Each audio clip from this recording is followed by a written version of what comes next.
विसर्जन हेले एकाम्र राजा गणेश भुवनेश्वर एकाम्र नगरीर प्रसिद्ध गणेश विसर्जन पर्व धूमधाम पालित होइछि। बिना डीजे रे आयोजित होइथिला भसाणी उत्सव घंट घंटा सह पारंपरिक नृत्य गीतर जमिथिला आसर। एकाम्र क्षेत्रर बढ़ईबांक साहिरु शोभायात्रा बाहरी तीनिमुंडिया छक पर्यंत जाइथिला। परे प्रभु लिंगराजंक रथखला पर्यंत विराट पटुआर जाय भक्तंकु दर्शन देथिले श्री गणेश। शांति श्रृंखला विसर्जन शेष पई कमिटी पक्षरु समस्त व्यवस्था होइथिला।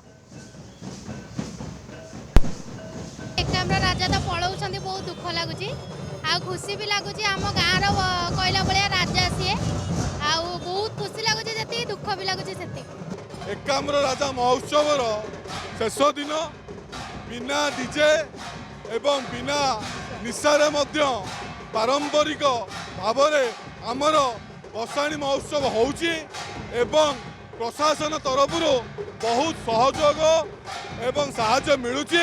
এই भसाणी महोत्सव रे एकाम्र राजा रथ दाण्डरे विदाय नौछंती विसर्जन हवा पाई एथिमे हमकु कांद लागिले मध्य मनरे कोह आसिले मध्य आनंदित लागुची। महाप्रभु एमतिया हसी खुशी जातु आमको आशीर्वाद करिथांतु।